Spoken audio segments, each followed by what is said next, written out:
Whatever you were about to do can wait another 5 minutes. Yes, you. The one holding your phone, thumb hovering over the screen, ready to scroll to the next video, the next notification, the next distraction. But for some reason, you stopped here. That wasn't random. I led you to this moment. I know what was on your mind. I know the conversation you were about to have, the video you planned to watch, and the thoughts that have been pulling your heart into deeper worry.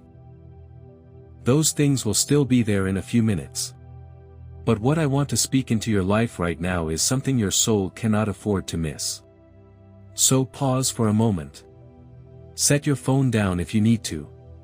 Read these words slowly, as though I am sitting beside you, because I am closer than you realize.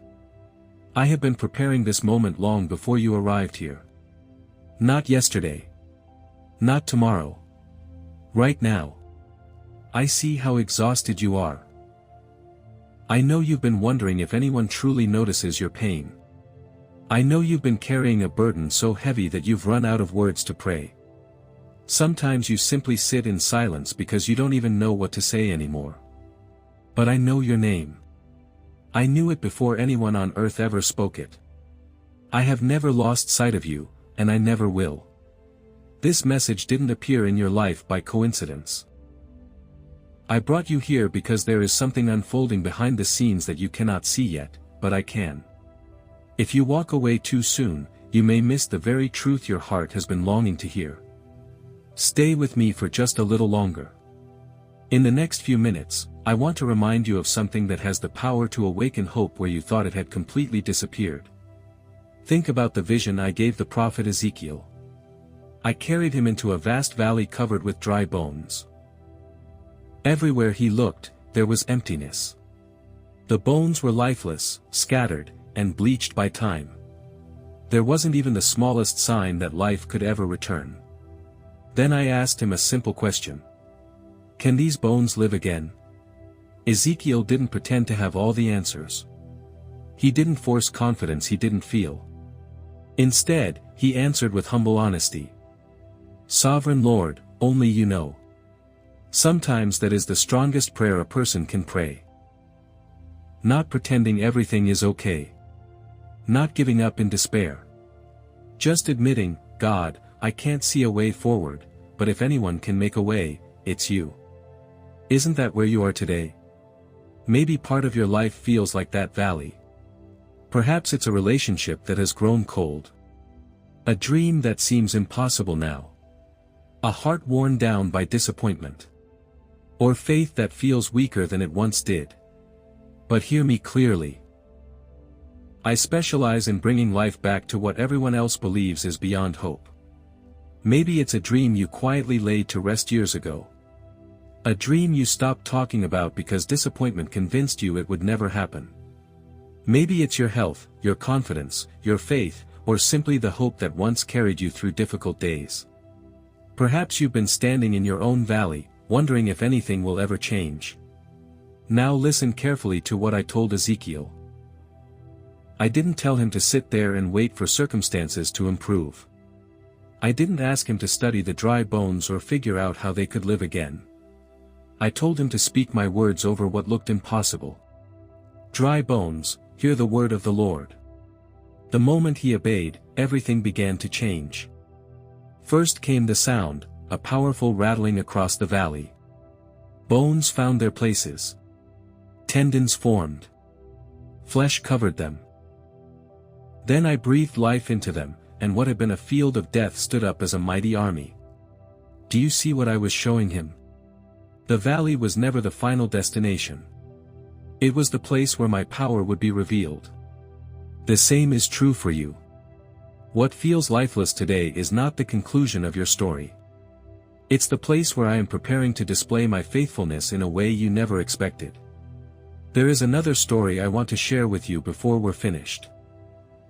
It's about someone whose life was filled with financial pressure, broken relationships, and deep family pain. Everything seemed to be falling apart until they stopped trying to control every outcome and finally trusted me to take over. We'll come back to that in a moment. But first, I want you to do something. If these words are speaking directly to your heart, type "received" in the comments below. Not because I need you to prove anything to me, I already know what's in your heart. Even faith that feels small or shaky is precious to me. I simply want you to make a declaration. Every time you choose faith over fear, you're refusing to agree with the lies that say this promise isn't for you.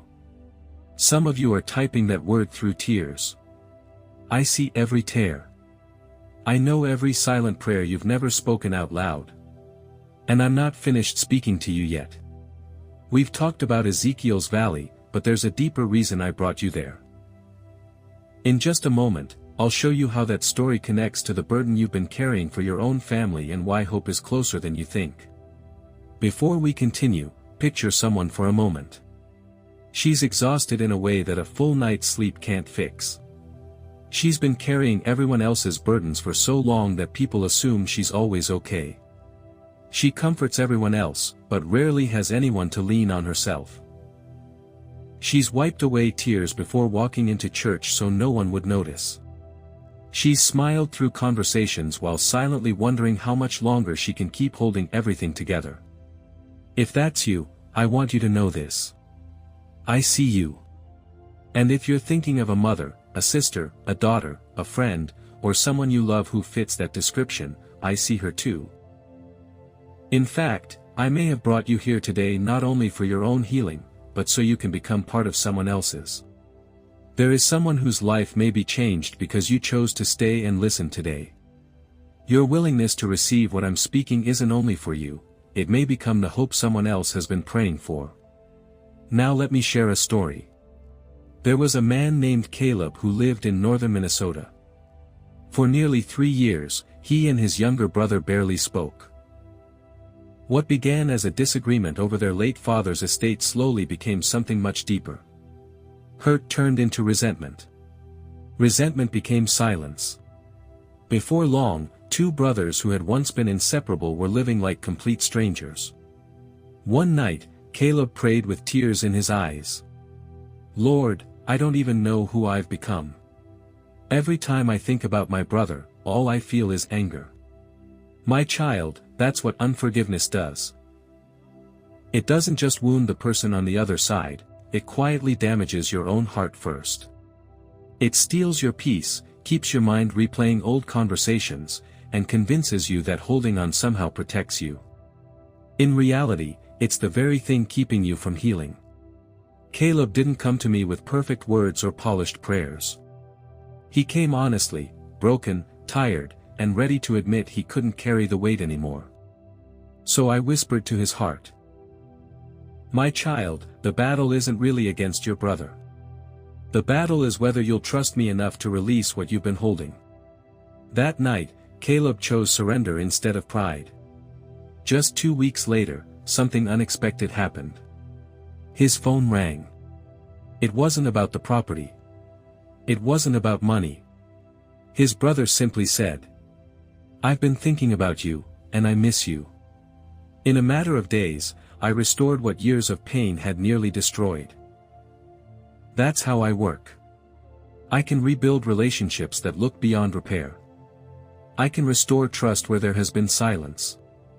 I can breathe life into places everyone else has already given up on. So hear me today. If there's someone you've stopped praying for, don't give up. If there's a relationship that feels beyond saving, don't lose hope. Stop protecting the pain you've been carrying and place it in my hands. Let me breathe new life into what seems impossible. Nothing is too broken for my grace. And before you leave, if this message has encouraged your heart, take a moment to like, comment, share, and subscribe. Your support helps this message reach someone else who may be waiting for hope today.